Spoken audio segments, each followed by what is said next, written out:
কালকে আমরা online bell বন্ডের উদ্বোধন করব। এই বেল বন্ডটা আপনার একটা লোক জামিন পাওয়ার পর আদালত থেকে ছাড়া পাওয়া পর্যন্ত আমি আমার ল মিনিস্ট্রিতে যারা আছে তারা প্রত্যেকেই জাজ, এক্সপেরিয়েন্সড, ভেরি গুড জাজ। তাদের থেকে শুনলাম 12টা প্রক্রিয়াতে যেতে হয়, তার 12টা প্রক্রিয়াতে 12টা ধাপে তাকে টাকা দিতে হয়, কোনো কোনো ধাপে 12টা ধাপে তাকে হয়রানির সম্মুখীন হতে হয়।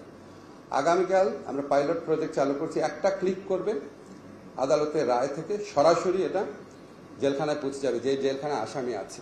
তা আমরা কিন্তু এই অনলাইন বেল যে চালু করেছি আমরা আমাদের সরকারের টাকাতেই করেছি, কোনো কারো হেল্প লাগে না, নিজেদের এই আত্মবিশ্বাস অর্জন করতে হবে।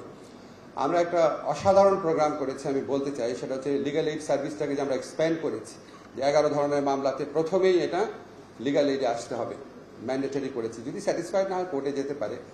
আমরা বিশ্বাস করি যে এটাতে কোর্টের উপর চাপ অনেক কমবে, এখনই কমবে না, ওভারনাইট ইম্প্যাক্ট পাওয়া যায় না, হয়তো 5 বছর 10 বছর পর আমরা এটা ইম্প্যাক্টগুলো দেখব।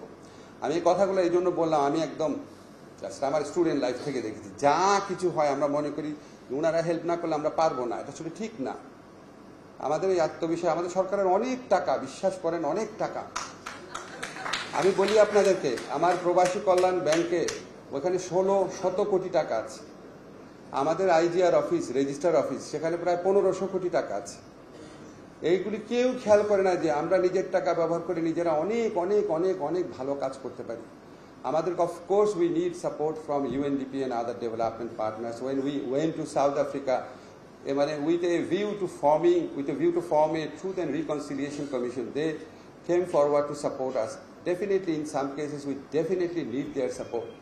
But in all other cases, when you will not see any development partners coming forward to help you, you must have the confidence and competence to do something at your own initiative. এই মানসিকতা আমাদের যেন